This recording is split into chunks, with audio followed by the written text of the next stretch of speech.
I'm wondering if this works because I'm trying to make a video that I can actually post. Maybe if I come a little bit closer, it'll take my whole face and you get to see my reflections.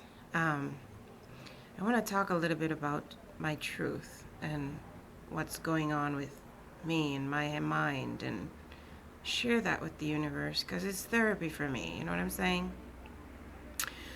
Well, as I'm looking around and I'm seeing all of this soot and smoke and all of this stuff that's going on, and you know, this is my get up that I'm wearing around just to keep a little bit of that ash out of my throat. I look like I'm about to say stick 'em up, but it's what I have to do just so I can keep some of that smoke out of my lungs. I'm reflexive of how much loss is involved with all of this that's going on, and it's heartbreaking to think how much preparation you need to have in the occasion that you are the one that either has to be evacuated, or maybe you're out of the country and you're in a foreign place helplessly watching your property burn. And it occurred to me that a good fraction of these fires are started by people who just mindlessly drop a cigarette. Smokers. It's an addiction that affects people on so many different levels. The person smoking, as well as anyone innocently unrelated or related around this person. And one cannot help but have some resentments when you work so hard to try to keep your health up. You're just taking that instance and to observe someone else showing disregard for your right.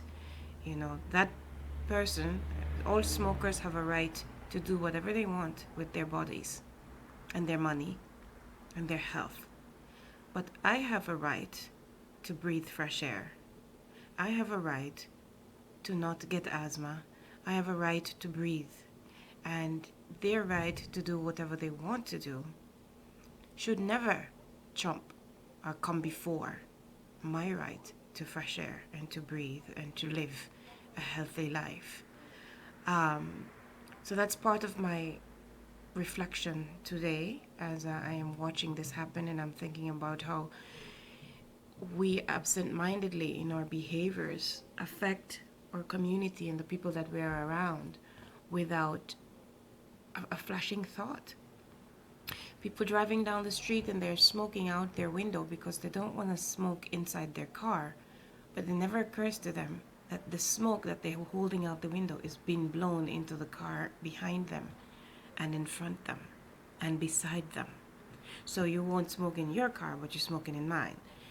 People who come out of side of their apartment and stand there in the courtyard and they blow. Or maybe they don't go that far. Maybe they stand at their window and they blow out the window. It's coming up into my apartment. It's blowing right into my apartment across from you. I have a lady that lives literally at 4 steps from my door, and she stands out on her porch. She just cracks her door a bit and she stands halfway into the door and she and you can't open your door. Just to come up the stairs, it's like a 2x4 in the forehead. It smacks you. And there's no preparation you can make for when you open the door coming from the garage to come up and there it is. Or when you open your door to come in, or you're sitting in your living room trying to watch something and it comes under the door and you start sneezing in minutes. It's never a thought because they have to get the fix. So the belief systems, the ideas, the selfishness of addiction, not just the cigarette, but anything else that hurts you as a person, it doesn't show the respect for life and for that body, that clean slate that you were given, and then how it affects the people that live around you. You understand? So today I want to talk about my truth, my journey, and these are my thoughts and my opinions. I own them. I know the media likes to take things apart, but I hope that there's somebody there who, with sincerity, can see the benefit in listening to everything that I have to say, and be motivated and stirred and empowered to do better and be better and live better and think about how your choices affect those that are around you and those that we share this planet with. It's not just about you. It's not just about me. So, what is my story? What is my background? And why do I feel so impassioned about this thing?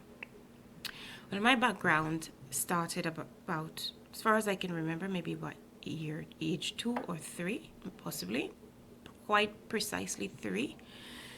Observing my father. We live in the islands, and I observed my father smoking. And after every smoke, there's a cough and a wheeze. You can still hear, yeah, you can still hear, and the cough, oh, traumatizing for a child to watch her parent. And then, island people do a lot of home remedies. And I remember him going off to the doctor and not coming home for days. And there was a worry that he's going to die. And I overhear him sharing with his guy friends that they tell him if he smoke anymore, he's going to die because he had bronchitis with the asthma. And every time the convection or rainfall happens, he's sick and he can't breathe. But yet there he is with the cigarette. I remember seeing my father with his head tied up with the herbs and stuff underneath, with a hat on top of it, and pepper leaves stuck behind his ears, because the pepper leaves are said to seep out the fever and the temperature and the toxins out of the body. And so he has it behind his neck and his ear and on the crown of his head, under his hat. And they have all these remedies that they do. And I remember Daddy not being able to walk from the back door of the house to the kitchen, because back then you have the kitchen outside. And every time he gets up, it takes a while for him to wobble himself up. And then he takes 2 steps and he has to stop. And oh Lord, I'm going to die. Oh Lord. I'm 3 years old. I can still remember, this is a video playing over and over in my little brain. And the trauma of watching your parent not being able to stand up, not being able to breathe, not being able to walk, not to be able to play because they can't breathe, they can't catch their breath. And the coughing and the hacking and the spitting and the wheezing, and even when they go to sleep, I think now we know it to be sleep apnea, where they sleep and they snore so loudly and then they shut themselves off, and then you don't hear nothing and you don't see no chest moving, and you think, did he die? Did he die? And then you hear, and he wake himself up and he's gone back snoring. Frightening for a child. So I have a psychosomatic reaction to smoking itself.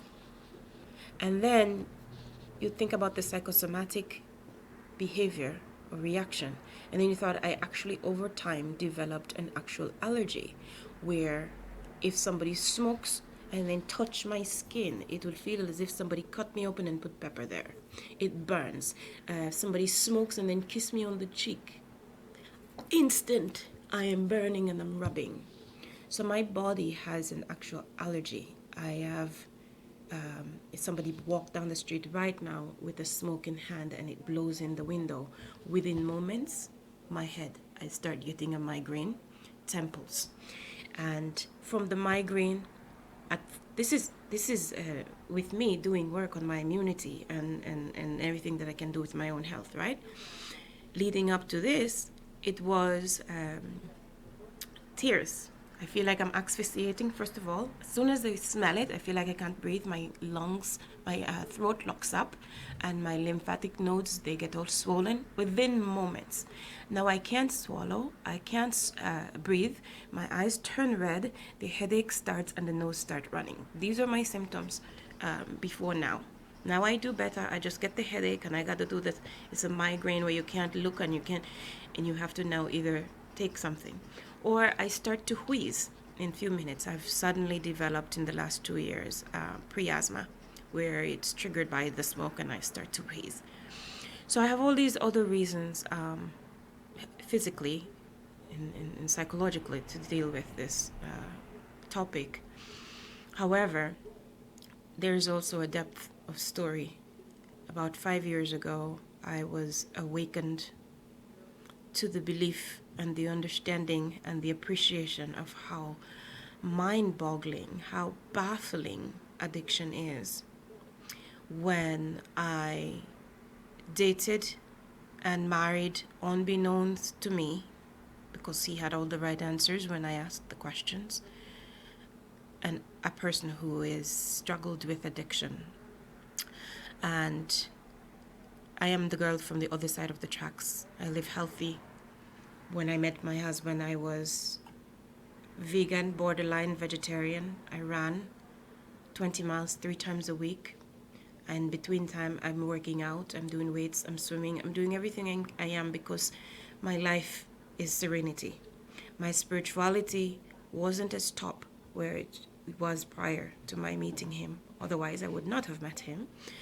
But I had been living to some degree a predominantly spiritual, non-religious lifestyle. I come from a very strong belief system background and Christian, and I had some life-changing things happen in that path, and so I had deviated to some degree. And in that deviation, I found a non-religious way of living my truth. And it's during this time that I met my husband. So now, fast forward few months, we lived apart for a while. We had 2 homes, trying to figure out how to merge the 2 together. And so we spent time at one and spent time at the other while we are in our newly married. And during these times, certain behaviors starting to come up. But he had all the right questions. Why do you smell of smoke? Oh, it's the guys at work. I work with 3 people on the truck today. That is a foreman for a company at the time, and everybody else on the truck smokes. So of course, I've been around people smoke. My locks smells like I was in, a boiling house all day. And you go home and you have to wash yourself from head to foot because you stink of everybody else's funk. So I understood it, but I always wondered, and why when you kiss me on the cheek, or why when you touch my hand it burns, because he didn't realize that I had these symptoms and that I already knew. So this suspicion, and I thought, okay, well, his mother smokes, maybe this is what's happening. Well, fast forward, we move into my apartment. While we were dating, my husband said to me, I'm not supposed to drink, I can't drink. Okay, so when we go out, I get my wine, he gets cranberry juice, or he gets water, or he gets lemonade with iced tea. He loves sweet tea. So he would find other ways of having a drink with me, non-alcoholic, while I have my wine. Well, this was also a betrayal, a facade. So then we're married, and we moved in, and I noticed the very first purchase my husband made when we moved in to our apartment. First of all, every apartment I picked was the wrong one, until he finally picked something, and lo and behold, it's across the street from a liquor store. So now I'm wondering, interesting, you're not supposed to drink? Do you have a drinking problem? I used to, I don't anymore. But then why put yourself in the front of temptation, right? So now all these questions. So, okay, I submit to the decision, decide, let's move in. We got the clock turning and we need to turn in keys and clean the other 2 places, etc. So we move in, and by the time I come home, I see a 12-pack of Coronas on the counter, a pizza on the table, typical moving day food, right? But my husband don't drink. He's not supposed to drink. He has an allergy to alcohol. So I had no idea what the magnitude of that meant. I will soon find out. Already he's on his 3rd beer, and in trying to open the drawer to put, it's like a miscellaneous drawer in the kitchen, trying to put things in the drawer, but instead of opening it, he's closing it and getting upset as to why it's not opening. And I thought, what is going on? Because obviously the brain checked out. Then he's looking for his mailbox key. It's on the key ring in his hands, but he couldn't find which one it was. And then he starts to accuse me of taking his keys and not knowing where I put it. I look at the key ring and said, it's on the key. He said, I tried every key on the bunch and none of them worked for the mailbox. So now he calls to the apartment manager and she comes in. The key is right there. So she takes it and she shows it to him. I'm trying my best to stay out of the fire and watch this fascinating movie playing in front of me. And the fright. I am about to turn in my keys to my apartment. He's already turned in his. We've been married now 4 months, about. I've never seen this before. So here it is. What do you do? What do you do? Well, I spent the next 2 days cleaning my apartment. They already had someone to rent it. And now I can't go back so much on my word. It looks. I didn't know how to get out of this one. Should I stay? Should I go? And that became the question for some time.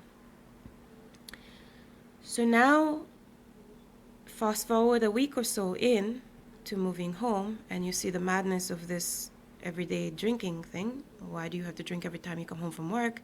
You told me you didn't drink. That was one of the reasons why this relationship was okay. And suddenly here I am watching beer bottles put away, Corona bottles put away. Then I leave to go running, and I walk out the door, I forget something, and I come back and the door is bolted but double locks. So I'm getting suspicious. Why is he locking himself in when I leave? A couple times I ask, why do you lock the door? What if I'm coming out the car? I have occasion to go to worship once in a week at night. I'm getting home late, and I have to open 2 locks to get in instead of 1, and my husband's home. Why are you locking me out, I say. Well, you got the keys, no problem. I always has an answer, yeah? So this one time, I went to go for a run, and I got across the street, and I saw that the sun was still shining, and it's really bright. I thought, oh, I should wear sunglasses. And I thought, well, I have to go back and get it. Oh, Spirit says, go back and get your sunglasses. Oh, no, I can do fine. Go back and get your sunglasses. I take 2 more steps, and Spirit dominantly says, go back and get your sunglasses. I give in and I listen to my intuition. I walk back towards my door. I hadn't left more than 2 minutes, and I left my husband sitting on the sofa eating a slice of pizza in his underwears. I open the door.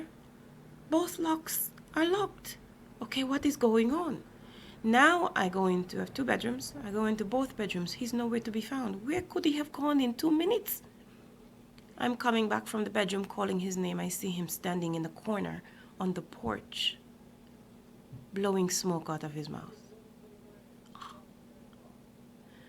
I took a double take because I thought, what is going on in front of me? So now I walk over to, he doesn't even realize I'm there. He doesn't realize I came in. Seemed like as soon as I walk out the door, he's been double bolting the door to give himself time in case he hears my keys to put out his cigarette and go wash up real quick. There are several times I must have caught him because he hurried a couple times away from the sink back to the room and then curled up like he was there already and just happened to be in the kitchen. So this time I caught him red-handed, and he starts to walk back inside to throw something in the trash. And I said, what's in your hand? And when I saw, he opened his, like a little boy with the thing fold behind him, hiding you, caught with the cookie and you're hiding behind you. I said, what's in your hand? And he opened his hand. It's a blue box. A cigarette, empty box he's about to throw away. And there was something else in one hand he wasn't opening. So I said, you smoke? He says, no, it was only one in the box. I said, then the box is empty. I've never seen a box with just 1 cigarette in it. Who emptied the box? It was only 1 cigarette. I said, no. Back up. Then I happened to walk towards the porch, and he hadn't even put the cigarette out. He put it to sit on the counter, which, if he was distracted by this time, could have caught the wood on fire. So, in a panic, I could see his face turning red and the heat rising up his neck, and the veins in his neck starts to stand up, and he's starting to get rumpled because he gets caught red-handed.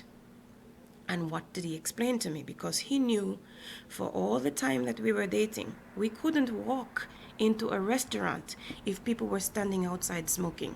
If we pulled up and parked the car and was walking towards a restaurant and people are standing in front smoking, I can't pass because my eyes start running, my nose start running, and I start asphyxiating. So I have to do a thing like this just to pass. And then it was just offensive. You get all nice, you shower, you wash yourself, you put on your cologne and your perfume, and you're walking into this place for a nice dinner. And by the time you get out of the car and walk into the building, you stink. And you smell like somebody spit on you. You smell like somebody rub your hair in an ashtray. And you just took a shower and put on your makeup and look nice. I'm not wearing any makeup today, but that's normal for me most of the times. So here it is. I date this man. We've had to run from restaurants when we go out for dinner. We've had to pass through things. We've had to put the thing over my nose so we can pass and not offend people because we become the offensive one, to the smoker. It's not them offending us who don't smoke. All the while not knowing my husband is a smoker because he wash himself so well before he touches and before he comes home. Or because we live in two different places. Sometimes I'm at my place, sometimes he's at his. When I'm at my place, he does whatever he wants. Whenever he's at my place, he does the right thing, which is not have it around me. So the deception continues and my walls start to come down. This belief, this newlywed-ism start to get changed. Well, that began the path of realizing what I had brought home. I met and married not only a smoker, but now I find that there is alcoholism involved. Now he had told me he didn't drink and explained that his father died of alcoholism. But me, knowing nothing about addiction, did not put the two together and realize that this is possibly hereditary. It's a chronic ailment, and even though he said he didn't drink, I thought he was taking precautions because since his father died of it, he didn't want to do anything. There are some people who don't drink, not because they are alcoholics, but because they've seen the results of people who drink and they don't want nothing to do with it. I was raised in a culture where they taught you from your little bit how to drink, how to handle your liquor, and what's moderation and what's too much. So I grew up with my family having domino Sundays where we sit around and play dominoes with the neighbors and the people from our congregations and things, and you slam the domino and you're packing back the beer just as much as the big buffet of oxtail and curry goat and fried chicken and rice and peas and salad and potatoes and yams and everything is laid out all Sunday. Everybody bring a dish, potluck, and music playing and everybody drinking and eating, and not a soul is drunk. Never. Not once. Because the belief system is you can drink and enjoy your fun but never be a drunk. My father's rule at home to us, a lady is never seen drunk in public. If you want to be drunk, you stay home. However, if you know that you have the propensity to be drunk, then drink in moderation. And especially for us, if you're going to live like Christ lived. Christ had his wine, but you never hear of Christ drunk anywhere. And he warns you in the scriptures that this is how you live your life. I am the way. I'm showing you how to be. So live your life according to how you saw me live, right? So we take that literal and we try to practice as best we can. So nobody in my association is drunk. I've gone out to the clubs with my girlfriends. One of them, she's less than 5 feet tall, refused to eat because she needs to look nice in her outfit, right?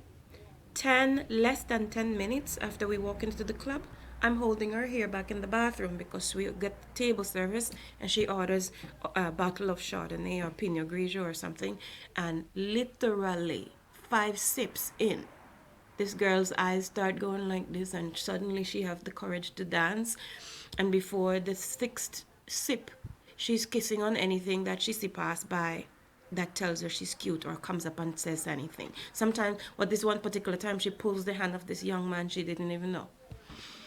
And next thing you know, they're grinding on the floor, and before you know it, she's throwing up in the bathroom and I have to help. No, I did not get dressed and look cute. I kept saying, why don't you eat something? Why don't you eat something? Oh no, I don't want to have a belly in my outfit. Because food gonna make her have a belly, she won't look so cute. But how cute do you look barfing in the public bathroom? I don't understand. Anyway, no judgment here. I did not want to go out to babysit, so I do not associate or hang out with people who are habitually drunk or who smoke. or who have anything to do with that side of the tracks, right? No cussing, none of this stuff. I'm not from a household where people use nasty words and vulgar speech. We communicate like respectable, dignified people, educated people. And in my belief system, people who curse are people who don't have other words to express themselves. If you're educated and you have words to express yourself, then you don't need curse words. Yeah? So then, here it is. I'm back in my home with what I've realized I brought home to be somebody struggling with a smoking addiction. That's just one. Drinking addiction. That's the second one. This continued with the behaviorisms associated with this. Domestic scenarios. We're newlyweds. First time moving into a place together, because before we had two separate places. And now there's this King of Castle routine, and now there's this. There are no words except to say domestic violence. I have not been hit, so to some people that's not abuse, but people who break things, people who try to frighten you, people who use tones and fingers to point and get in your face and all of these things, when you can actually remember, I just said to you, in my belief system, we communicate, we talk. When you said this, it offended me, it hurt my feelings. Oh, baby, I'm so sorry I hurt your feelings. I'll try not to do it again. And I consciously, purposefully, lovingly work hard not to say it again or not to do it again. We work on building ourselves, because it's when you love yourself, you're able to love others, right? And if I wouldn't appreciate, the golden rule, do unto others only what you would accept them doing to you. If I wouldn't accept something and somebody, I'm doing it towards them, then I'm not showing self-love, see? Because I'm not giving to my spouse what I would appreciate him giving back to me. So I want to live that truth. This is my journey. So here I go, trying to maneuver my way through the adjustment involved in blending these two cultures and these two people together, and struggling through the betrayal of I brought this person home unknowingly. Was it my naivety? Yes, it was. Naivety. I speak truthfully. I live my truth. So I sort of believe that everybody else do, and that because I speak my truth, that would be one of the most attractive things about me. Well, what I did not know, but I learned quickly, was that with addiction comes master manipulation. You're living your truth. My living my truth is the equivalent of sitting at a poker table or a domino table for those who played the games, showing you dominoes, and the person across from you watching your cards and planning how to play the game. Yeah? So they're planning how to play the game based on what they see in your hand. At least with the domino, you hold your cards to yourself and they watch how you play, and they can read the game because they know what's missing and they can calculate. I'm an island girl, I know how to do this. And I've sat at the table being the only girl with a ton of men. I know how to do this, right? Poker, same thing. It's like they're bluffing all this time, and you have the royal in your hand or you have the flush in your hand, and they're bluffing. But because you don't have the wisdom to see in their eyes what's on their thing, right? You don't have the knowledge and the discernment and the shrewdness. Maybe you have the shrewdness because you're playing your game defensively, but they are offensive, and they're manipulating you into think that what you see is not what you see, right? This is addiction. So lo and behold, I am living my truth honestly, and he is living his life, his reality in manipulations. So I was manipulated into marrying, into meeting. I was manipulated into dating and marrying and bringing home a very broken individual whom I love, and I love to this day, and I pray for, and sometimes I don't pray for, because God got this. And sometimes when we pray, we feel like, I said this already. Father, I said this already. I had nothing more to add to the story. You know it already. And so sometimes I just stay silent and I look to him and shake my head because I said, you can read my mind and my thoughts and my feelings and you see what I'm looking at. So now here it is,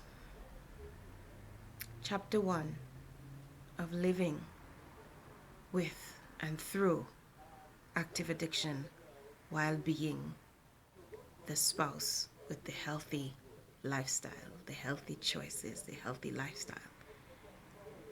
This is the first stanza in my story that I want to share. Living my truth on my journey. Until next time, I have to go to work. Somebody got to pay these bills. Live your truth, eh? Talk soon.